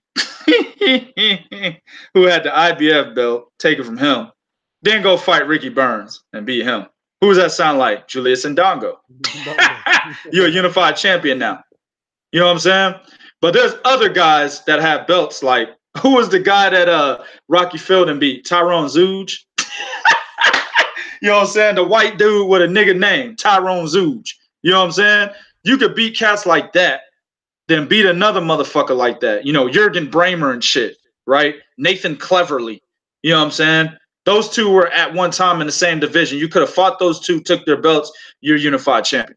Unified champion is the lowest. You know what I'm saying? Because it's easier to do it today because there's 4 fucking belts spread out across 17 divisions, right? Yes, sir. Lineal is number 2 in my eyes because lineal is somewhat the same deal. You can, it's literally like we said, beat the man, etc. But like Nate Campbell, for example, Nate Campbell is not a great fighter. He just ended up beating Juan Diaz, right? Yes, sir. Just ended up beating Juan Diaz. Now, the thing is with Nate Campbell, that's a tougher, Juan Diaz is a tougher fight for most fighters than a Nate Campbell is. You know what I'm saying? And I'm using this example because he became the unified champion and he had his name out there. Everybody was talking about Nate Campbell at that time.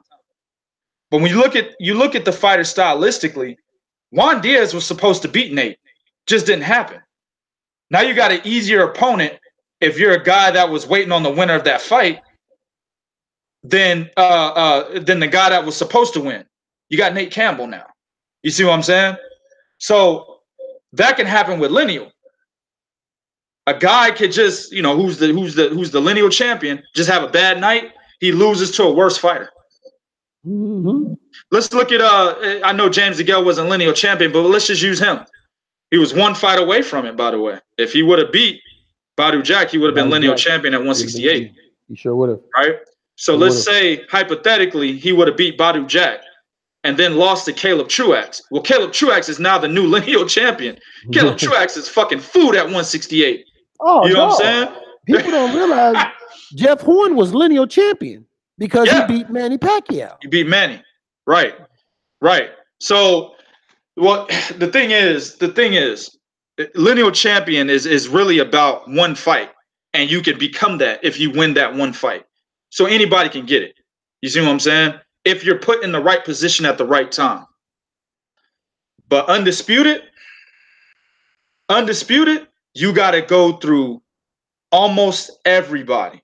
And I'm going to say this. I say almost because Terrence Crawford didn't have to fight Ricky Burns a second time at 140. He didn't have to fight him. He didn't have to fight Eduard Troyanovsky. He would have beat those guys any fucking way. But at that time, even though I'm making fun of the fact that, or I use that as an example, how being a unified champion is the lowest, Julius Ndongo still accomplished this. You see what I'm saying? He still accomplished it, and Bo, if I'm not mistaken, was within 6 months. Yeah, it was in a 6-month span. 6 months span on 2 different continents. On 2 different continents, right? So he was able to do that. That made him a certified motherfucker. He's a certified motherfucker at 140. Terrence Crawford still needed to go through that guy to get that belt. Let's look at Alexander Usyk. Usyk had to go through a gauntlet of a tournament to become unified, undisputed champion. Right? A gauntlet of a tournament. Okay?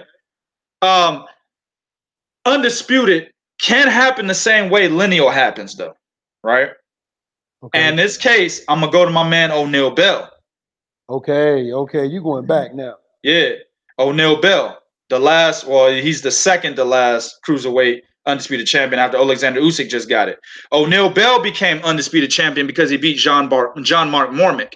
Now, again, just like I said about lineal status, that was a fight Mormick was supposed to win. O'Neal Bell was not supposed to win that fight.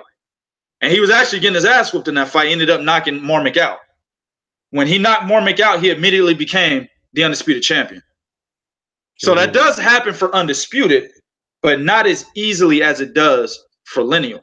Definitely not as easy as it does for unified. And that's the hierarchy. You see what I'm saying? Okay. So the same dude, though, tried to tell me, he said, yeah, Wladimir Klitschko was undisputed, nigga. I was like, no, he wasn't. He wasn't undisputed. He wasn't undisputed because at the time, the WBO champion was not considered a major title that was recognized by the IBF, the WBA, and the WBC. Secondly, the WBC was held by his brother. He wasn't undisputed, but he was lineal champion. And he was lineal champion for how long? Like 7 years?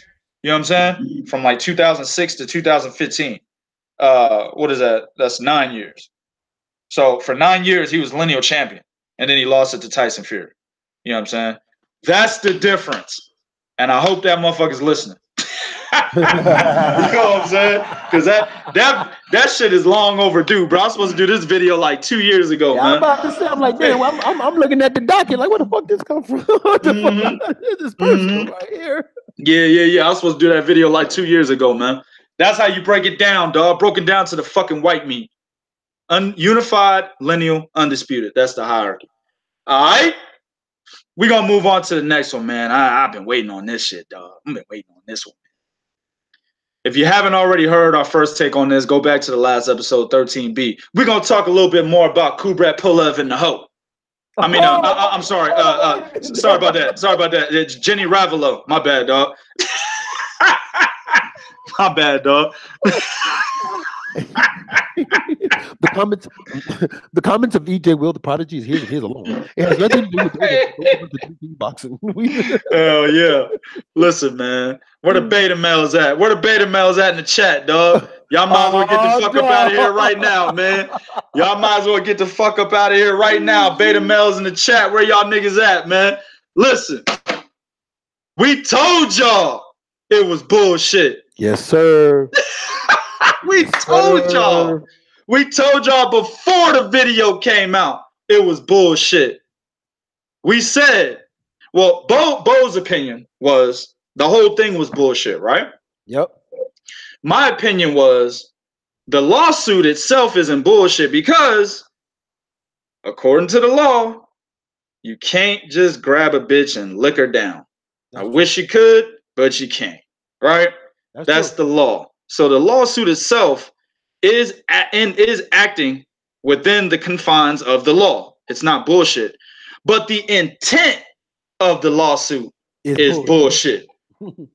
Word life. She was doing that shit for the money and the exposure. Why? Because she just some regular bitch. that gets interviews from here and there because she got some big old titties. I'm just saying, bro, I might even give her an interview, nigga. I ain't even really know. I ain't nobody in the game like that. You know what I'm saying? I own a website. I might get a big titty bitch an interview. Yeah, but you gonna give her a reason to sue, goddamn. You ain't gonna see, that's why she gonna see parties coming to go the other way. Cause she don't know that motherfucker, goddamn. You gonna give me a reason. You gonna make sure I earn every bit of that motherfucking lawsuit money. Hell yeah. But I'm just saying, bro, that's why she's doing what she's doing. She's been around the game for a while. Now, I haven't seen her in any fights.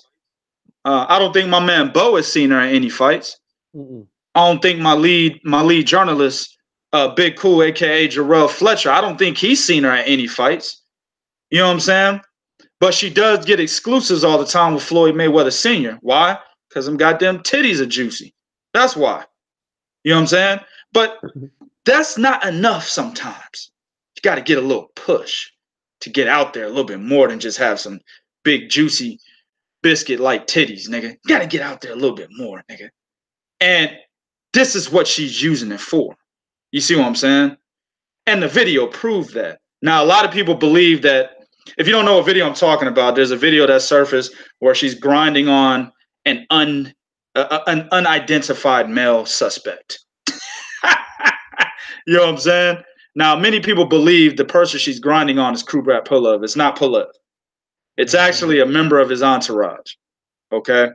But the reason why that video is damning, even though we already told y'all, and I had a beta male in the fucking chat in the last video trying to tell us, you don't know she went to the after party. Nigga, yes, I do. I know motherfuckers that I was talking to a guy that was at the after party.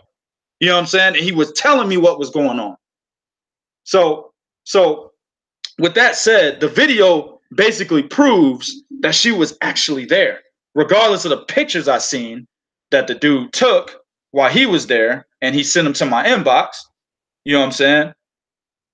Yeah, exactly. Texans, fighters, fans, managers, promoters, and the hoes. Exactly. Exactly, fam. Now, this video just proves what my man was saying when I talked to him privately and the pictures he showed me, right? And it proved what we were saying on the podcast. She was at the after party. Why the fuck would you go to the after party after a man just licked you up and down? You know what I'm saying? Till you say stop. You know what I'm saying? Let me play with your body, baby. Make you real hot. Make you feel hot. You know what I'm saying? You know. What the fuck? Why the fuck is she at the after party after all that just happened? It's bullshit, dog. What do you think, bro? Well, that was my whole point to do. He was it was a top rank event. Yeah, it was a top rank event for the fight, but not the after party. After party what the fighters set up. That's a fighter thing. It ain't top. You know, the organization don't do that. So she didn't have to go to the after party. And normally, when you're distraught and you're disturbed, like for example, I'm not a beta male, so I have to put it in how alpha male. When you piss me off, right? So as an alpha male, when you piss me off, I get the fuck away from you because I'm about to fucking hurt you. Yeah. You know what I'm saying? So I go home, you know what I'm saying? I go home and smack the wife on the ass, slap that beta male son of mine. Oh, I'm sorry. Did I say it out loud? Damn. My bad. I didn't mean to say that out loud. Oh, shit. Did that come out loud? It did. You know what I'm saying? Go grab the old Xbox and PlayStation, and be like, this motherfucker don't know how bad I'm gonna hurt you. Right? Yeah. Okay. But you got beta males. Yeah, 2K. Look at what your boy said to me. You ain't say nothing when he said this to me. So when you distraught, that's what you do. Yeah. He didn't do that. She went to the after party. And if you want to say, well, she could have been distraught at the after party. Okay, but then she took a picture smiling. Then she was lap dancing on motherfuckers. That's a hell of a distraught. Like she got a cure for depression that motherfuckers is missing out on, goddammit. Bro. Like, listen, man, that kind of cure for depression, yo, we need to get that shit out there, fam. Man. Yo, because that opens up an opportunity for a lot of these hoes out there to be a little bit more, giving. You know what I'm saying? I'm just saying. You know, y'all heard the disclaimer in the beginning of this shit. I'm just saying.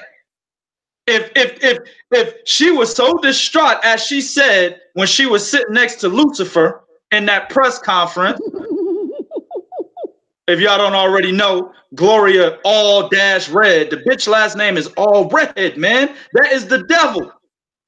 You know what I'm saying? Lucifer. While she's sitting next to the devil, the bitch even sound like a devil, man. Listen to her voice, nigga. Bitch wearing red lipstick. My point is, that's the devil, nigga. You know what I'm saying? She's sitting next to her, and I'm just so distraught. And he had no right to just grab me and lick my face. I didn't like that. And when I was putting my stuff in my bag, he grabbed my buttocks. Who calls it a buttocks? I know you lying, motherfucker. Yeah. Nobody says buttocks, nigga. They say ass, ass cheeks, booty. Yeah. Yeah, she know that was looking. She, you know, what's funny is she know that be looking in the mirror at herself like, "Ooh, my ass look good." She got little ass, she got flat ass, bro. She ain't got no ass. Yeah, I'm just. That's my point in the last video. If you gonna grope a bitch, you grope what is probably her best asset, which is them titties, not the ass. Why would he do that?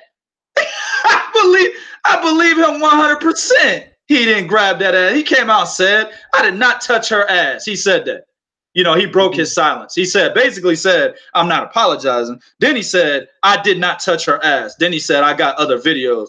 Now, I don't know what other videos the nigga got. I don't know if he got a substitute nigga standing in the back recording whenever he does his own interviews. I don't know what other videos the motherfucker got. But the point is, he's saying I didn't touch the ass. I believe 100%. Dog, I ain't got no nigga not to believe him. I believe him.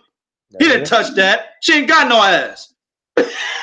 No, he didn't. No, he didn't touch it. And if he touched it, he probably thought he was rubbing her back still. Bro, I looked up Kubrat Pulev's girlfriend.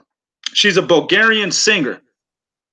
Now, you know, I'm not all that attracted to white women like that. My women, you know, no disrespect to the white women that listen to me that follow Three Kings Boxing. This is not my thing. I just not, I've fucked around with a couple white hoes here and there, but it's just not my thing.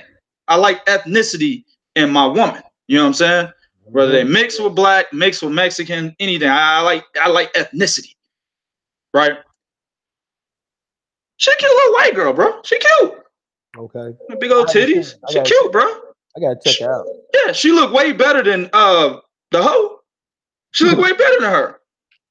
You know what I'm saying? I'm just saying I'm just saying. And bro, I'm just saying, bro. Listen, man. Listen. And dudes, you know, you can have a bad motherfucker by your side, but you still gonna venture out and do other shit, right? That's a lot of niggas do that. You know what I'm saying? A lot of athletes do that. I was an athlete once. I did it. You know what I'm saying? When I had my girlfriends in the past. So, you know, a lot of cats are gonna do that shit. You got a bad bitch or what a bitch that seems bad to you, you'll venture out. But I just don't see Kubrat Pulev trying to take something from him or from her, excuse me, when he wasn't given any type of signs previously. You see what I'm saying?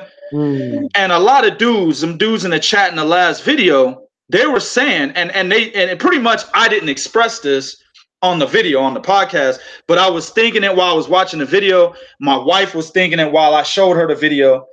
And I think it was my man Julio Ortega. I don't know where the fuck he's at. He should be in here, but he ain't in here today. I'm gonna bust his ass. You know what I'm saying? But Julio, yeah. But he was saying, bro, when I was watching the video, I was thinking the whole time, like, damn, she wants some of that Kubrat. That's what I thought. Yeah. The whole time I'm watching, you know, she was literally up under Kubrat Pulev. We don't give interviews like that, B. We're not up under the nigga. You know what I'm saying? Like, she was up under him, bro. Like, all up in the nigga. She could smell his armpits, B. You know what I'm saying? And she had her hand literally like 2 inches away from his chest while she's got her hand extended and she's moving it in a circular motion while she's talking. And she just looking him in his eyes. He looking at her like, I'm gonna fuck this motherfucker. He had that look. You know what I'm saying? It just seemed to me that she wanted a piece of that Kubrat. You know what I'm saying? So I'm just saying, man. Like, if it were me, I would see the signs and be like, yeah, this bitch won't fuck me tonight. That's what I would think. Yeah. You know? Now, I'm not saying what Kubrat Pulev did was right. Again, I will go back to that. It was a stupid ass move. He should have never did it. It's at the height of the Me Too movement. That's why you see Gloria, aka Lucifer Allred, you know, coming out of the woodworks, taking all these women's side and shit, trying to take money out of niggas' pockets. It was the wrong time to do something that stupid. Oh yes, most definitely. I agree 100%. Right. But at the end of the day, the intent is one met with malice, bro. Oh, that's all it is. It's met with beyond malice, dog. Like I said, man. She later on went back, talked to motherfuckers, they got all up in her ear, said, girl, you know he about to fight Joshua. You get some of that old girl. Yeah. And she was like, you know what? You right. Yep. And how she did, I'm gonna tell you something. Lucifer probably know about her lap dancing. But Lucifer that lap dancing ain't got nothing to do. You know, she's a hoe. She was just doing her job. She still had to complete her job. Hey, look, I tell you what, Gloria Satan done lap dance a couple niggas in her day, bro. You know what I'm saying? Look, man, I heard some shit. I ain't gonna put nothing else out there because I ain't trying to have her bring her minions to the crib and shit. I'm just saying, I heard some shit about Lucifer. You know what I'm saying? So it is what it is. Maybe she could relate. You know what I'm saying? Yeah, you know, when I was a young whippersnapper like yourself, yeah, I used to ride that dick pretty mighty well too, girl. It's okay. It's okay. We still gonna get in his pockets. We gonna get in there. You know what I'm saying? The fuck out of here, bro. This is the stupidest shit I've seen in 2019 so far. You know what I'm saying? This shit up out of here, man. Now, they've already suspended his license. The California State Athletic Commission's already suspended his license. They should have done that. Indefinitely, actually. Indefinitely, correct. And so what they're saying is there needs to be a hearing, and he needs to appear before the commission before they think about giving him, you know, lifting the ban and giving him his license back. I agree with it. It's within the confines of the law. You know what I'm saying? Kubrat Pulev was wrong. Should never kissed a bitch. Yeah. And you don't kiss hoes anyway in the mouth, dog. See, listen, man, these Bulgarian niggas need to come over to America. They're gonna have a bump on his lip. Yeah, exactly. Exactly, fam. Like we have motherfucking the blue muffin on his tongue. Yeah. You talking about blue waffles? Yeah, blue waffles. Yeah. See, that's one of these European niggas need to come over to America. Holla at us for a little bit. We will show you the ropes. You don't ever kiss a hoe in the mouth. You don't do that. You know what I'm saying? And now he paying for it. He might have blue waffles and he gonna have broke lint in his pocket. You know, this remind me of an Ice Cube song. What's he sucked my dick last night. Now she kissing the little man.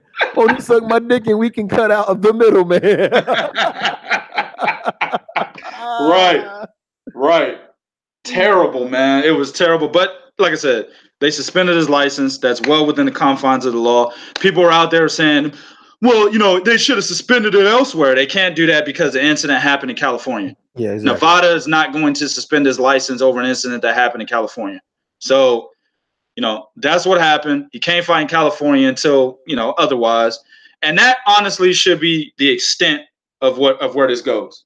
I don't think she should get paid because of the video, right? Because of the pictures.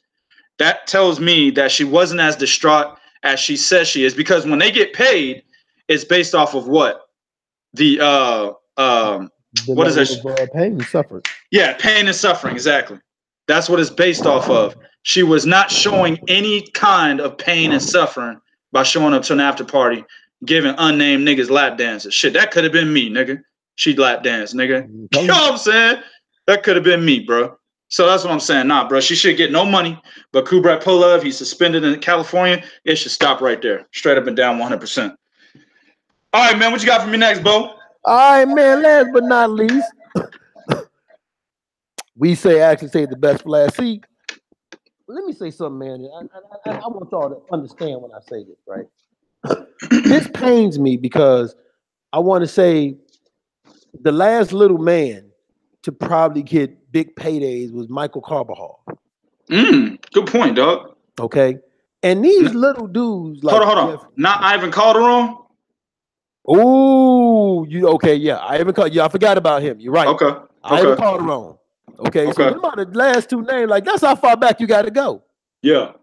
Okay, but I like these guys because number one, all the issues we have, promoters, networks, don't want to lose my fans, shitting on my resume. They don't have this problem at the low weight division.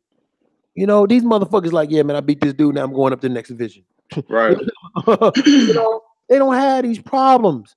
Okay, Angela, Angela Costa. Okay, I heard you're a beast. I'll fight him. Little lost. Okay, no problem. I'm gonna regain the title someplace else. Right. They don't have these problems. They don't have, these social media, these social media bugheads who sit at home sniffing glue and figure out who fighter they want to fuck with. Right. They don't have them problems.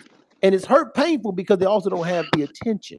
Because ever since Roman Gonzalez got his ass whooped, oh man, everybody just act like they just forgot about the lower weight division. The Roman Gonzalez, y'all told us out of the blue fucking sky was pound for pound number fucking one. Because, and I'm gonna say it, and yes, I said it. You didn't, when Floyd left, you didn't want to put another black person in number one pound for pound. See? Right. So that's why he got that shit. Right. So you have a fight that is an excellent fucking fight. And it's another tough fight that this motherfucker in. You got Aston Palicte versus Kazuto Ioka. Man, you fucked that nigga's name up. This nigga said Aston Palicte. How you pronounce that dude's name? Hey, I'ma just say there's a T in there, nigga. So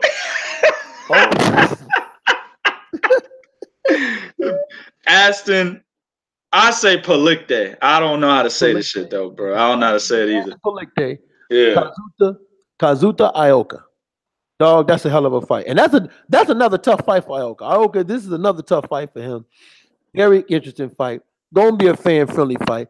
Must motherfucking watch. Because that the lower weight division, dog, even with a tournament going on. Because that's the thing about that 168-pound tournament, even that cruiserweight tournament was that division was so they had all the best players in there. Well, this low weight division, you can have all the champions in there, and you still got good fights we can make. You know what I'm saying? We ain't missing nothing. Exactly. You can have a tournament, but guess what, my dog? I'm still right here at it. So this is an excellent fight, man. 2K, go ahead, old man, and tell everybody why they should watch this fight and why it's such a dangerous fight. And if I'm not mistaken, is this for the vacant WBO title? Oh, you're not mistaken, my brother. 100%, bro. That's what I thought. Listen, man, this is an excellent bout. If people don't understand, listen, man, just come back here, listen again, you know what I'm saying, and go check these two motherfuckers out. Kazuto Ioka, I believe, how old is he? 30 years old? Now, the thing about Kazuto Ioka is this, you know what I'm saying? He's a two-time minimum weight champion, and he's a three-weight champion. Minimum weight, of course, is 105 pounds. He had a belt at light flyweight 108, a belt at flyweight 112. He's looking for his fourth title, his fifth time being a champion in his fourth weight class. That's what he's looking for right now, okay? He's only 30 years old. And he took, I believe, if I'm not mistaken, he took like a year off. Yeah, he did. Yeah, he took a year off because he had married some chick in Japan, a little cute little Japanese girl. She was a Japanese singer. And she took control of the dick. And my man had to retire, bro. And his dad was mad as fuck. I remember his pops was mad. Like, what the fuck? You gonna let this bitch just take control of your dick? And he's like, yeah, dog, the pussy good. Yeah, bro. So he was getting some good pussy for a year. They ended up divorcing. And then now he's back in boxing. You know what I'm saying? So that's Kazuto Ioka's story. If he had never retired, he probably would have already been a 4-division champion by now. You know what I'm saying? So he comes out of retirement. I believe he had one fight with McWilliams Arroyo, which McWilliams had just beat Carlos Cuadras, who was a former lineal champion at 115 pounds, right? So he beat Cuadras. McWilliams Arroyo was no slouch. Kazuto Ioka came in, spanked that ass, unanimous decision. Immediately after that, he fought Donnie Nietes for the vacant WBO title. Now, Donnie Nietes was coming off a draw with Aston Palicte. Aston Palicte, yeah. Right? Now, it was supposed to be, it was a fight where a lot of people said Donnie Nietes won. I believe Nietes won that fight, but it still was a difficult fight for him. Nietes, if you don't know, is on the pound-for-pound list right now.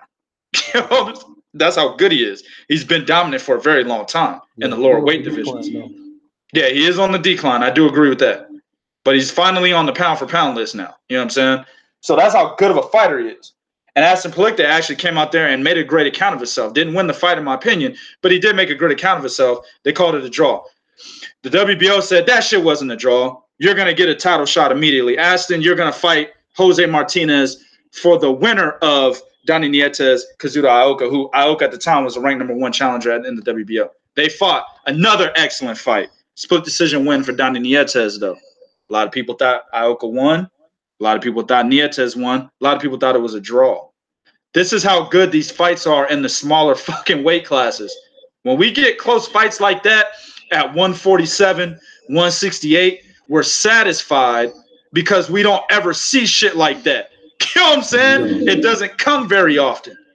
I just told you there was 2 fights back-to-back involving Donnie Nietes where he had close fights. You see what I'm saying? And these are high-caliber guys.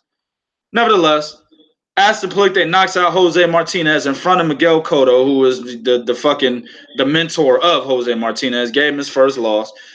Now the WBO said, all right, you're automatically the mandatory for Donnie Nietes. Donnie Nietes said, fuck that shit. I ain't fighting this motherfucker again. Nigga, I'm old. I'm trying to get a big money fight. I want them ducats, them guaps, that money, them greenbacks, nigga. So y'all can have y'all's belt. I'm waiting on the winner of Sarissakis Sorungvasai versus Juan Francisco Estrada. I'm waiting on that. So he gives up the belt. Hopefully he can get that fight. That's it for Donnie Nietes. Hopefully he does get it.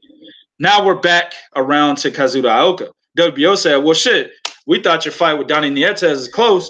You're the #2 ranked contender. Palicte is a mandatory. Y'all go ahead and make this fight. And we're here. We are where we are today. Another excellent fight being made in the lower weight classes. This one specifically, 115 pounds. I can't wait to see it, bro, because it's going to be on UFC Fight Pass.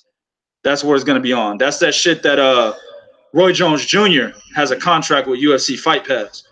And all of his fighters have been featured on there. Aston Palicte is a Roy Jones Jr. fighter. So we'll be able to watch it here in America on there, on that app. I'll be getting that app. I'm going to be tuned in. This is a 5-star fight. Not just at 115. It's a 5-star fight in the sport of boxing. Excellent fight. And it's also a very difficult fight for Kazuto Ioka. You know what I'm saying? Aston Palicte is a big guy with a long reach for the weight class. You know what I'm saying? And Kazuto Ioka, he's a good boxer, but it's going to be hard for him to get around that reach of Palicte's. He's got a good jab, too, man. Yeah. And he's got power in both hands. It's an excellent fight, man. Like I said, this is something you guys should watch. We always push the little guys on this channel. And I'm pushing a very good one for y'all to check out, man. So I think it's when is this fight? When is this fight supposed to happen, bro? I can't remember when it was supposed to happen. I think it's like June or July or something like that. Yeah, I think it's June, bro. If I'm not mistaken, I want to get the real date for everybody so they can be ready to see that shit. But I think it's June. BoxRec don't have it up yet because we be reporting shit before BoxRec could even get to it. June 19th. June 19th. Right. Excellent fight, man. I can't wait. I'm just listen. I can't wait. You know what? As a matter of fact, this is what I propose when it comes time.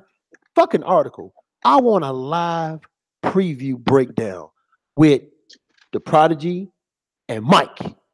Oh, I'll be a fan of the show that goddamn day. I'll step the fuck off and go in. Goddamn. Well, that would be a rated GR episode. That nigga Mike come in this bitch like, well, I just want y'all to know a little bit about Kazuto Ioka. He's a really good fighter. You know, Mike gonna come on. Mike gonna come in. Well, I got to say, my. Oh, damn! A very good fight. Oh. It is so good. I don't. Tito, bring me some tissue. Yo, Mike, don't let him talk to you about. Don't let him talk about you like that, bro. Let's go to some comments, man. There were some good comments. Further up, man. Let's see here. My man Mike Wilson said about Amir Khan and Terrence Crawford. Khan willing to be stopped by Crawford than Brook. Khan fighting Bud instead of Brook, knowing he'd make more money for a Brook fight. Knowing Brook badly wants a fight with him shows you Khan is petty as fuck. I agree with that 100%. I agree. I actually spoke to our affiliates over at Pep Talk UK. Okay. And that seemed to be the sentiment. Well, you know what, by the way, you are right. You are absolutely right. We was having the discussion about Joshua not having hate, and you're right. In the UK, the motherfuckers are kind of mad at his ass. So you're right. So I didn't think it, but you're right. I'm glad I thought about that. But our affiliates, they saying that's the sentiment of people over in the UK is that Khan is being exceptionally petty because he knows he has a cult-like following. Like he does have a bigger global appeal than Brook. So him not fighting Brook is not giving Brook any shine at all, period. It's keeping Brook in his place. So because it's not about whether he thinks he'll win or lose. He just don't want to get at, like, he despises that dude so much he don't want to give him no part of a shine. Yeah, exactly. I agree. It's a situation where I see why they're mad, but I can't knock Amir Khan for the decision, bro. I just can't. It is much more. I don't think it's more lucrative. I think he makes more money for a domestic level fight against Kell Brook over there because people still wanted to see the fight. Now, when he gets knocked out by Terrence Crawford, I don't know how much they're going to want to see the fight now. You know what I'm saying? Plus, Kell Brook looked like shit against Michael Zarafa. He might be fighting Jeff Horn June 1st. He's probably going to look like shit in that fight too. So, people might not, over in the UK, they might not really want to see that fight, after these next few matchups between these two guys. So who knows? But I can't knock him, dog. And the reason is because the legacy accolade that he achieves from this win is far greater than one that he achieves from Kell Brook. Hell, he doesn't even achieve one if he beats Kell Brook. You know what I'm saying? Brook ain't got a belt no more. Nope. So at this point in time, Khan needs to be looking for, if he cares about his legacy, let me just say that. If he only cares about money, he should have fought Brook. I think he cares about his legacy. So he's looking for belts. He needs to be getting belts at this point in his career. He ain't got that much time left.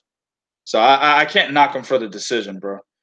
Let me go to another comment. My man, the Texan, potential upset, and I guess he's referring to Julian Williams and Jarrett Hurd. Potential upset, but I'm skeptical based on Julian's last performances, like with Ishe Smith. Then again, he might get motivated for this occasion. Could be a situation, again, we talked about it. We just seen Errol Spence do much more than he's led on in his career against Mikey Garcia because he was highly motivated by the cockiness of Mikey Garcia, right? You've got Danny Jacobs doing more than he's ever done in his career because he was highly motivated by the cockiness.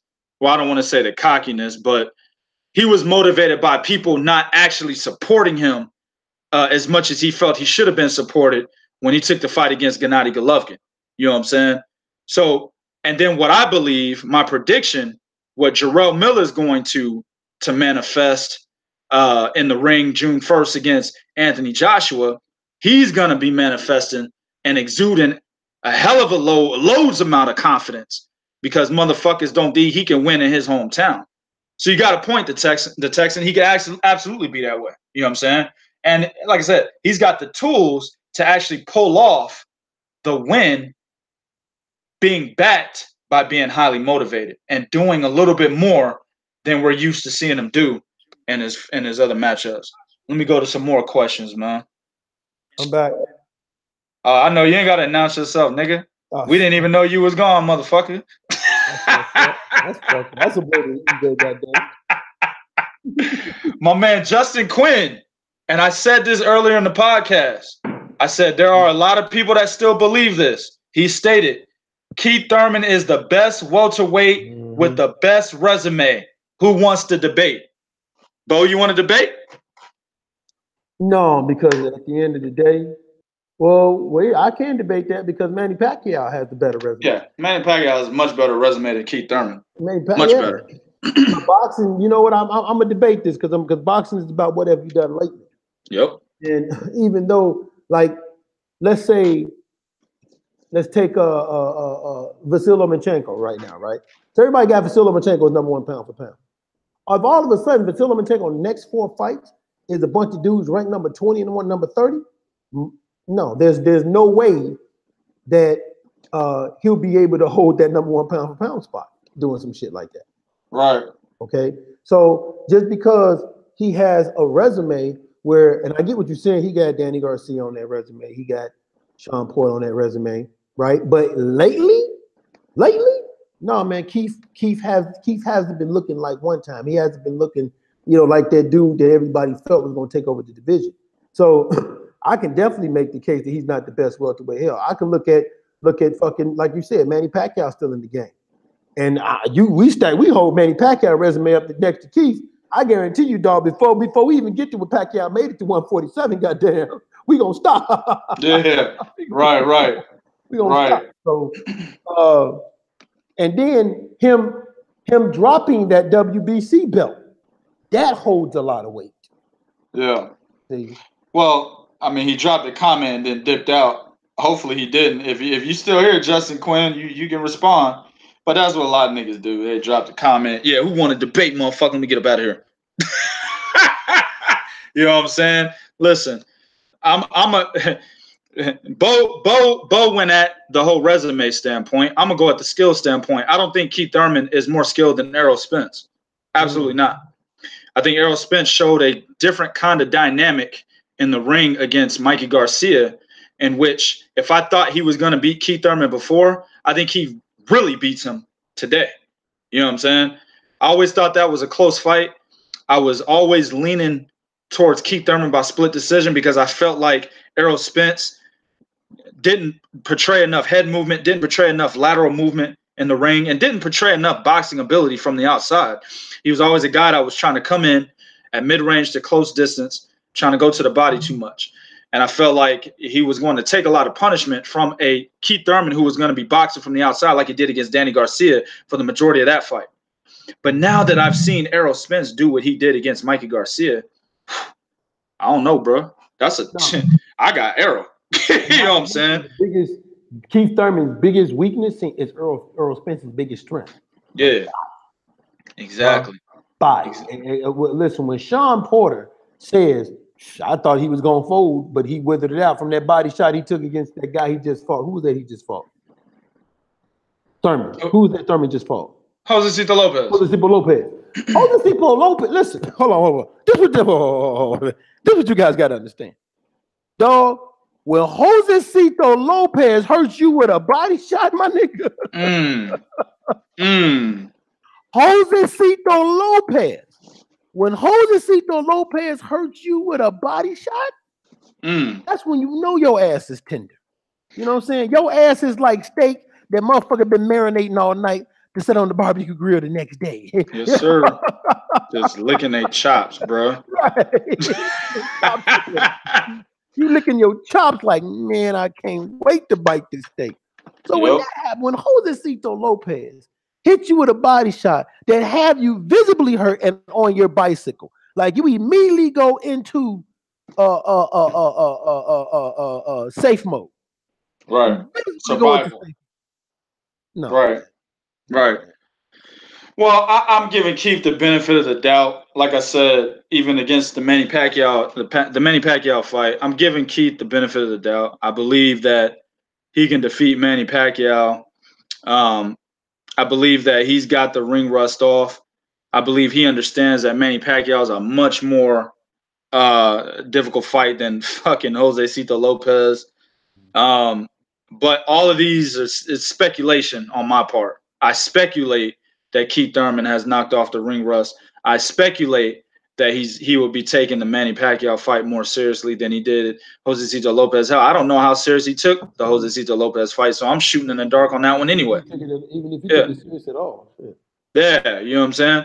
So I don't know, but I'm gonna give him the benefit of the doubt. But in terms of him being the best welterweight in terms of skill, absolutely not. I think Terrence Crawford's a better skilled fighter. He's a better skilled fighter, and he's a smarter fighter than Keith Thurman. He's better than him overall.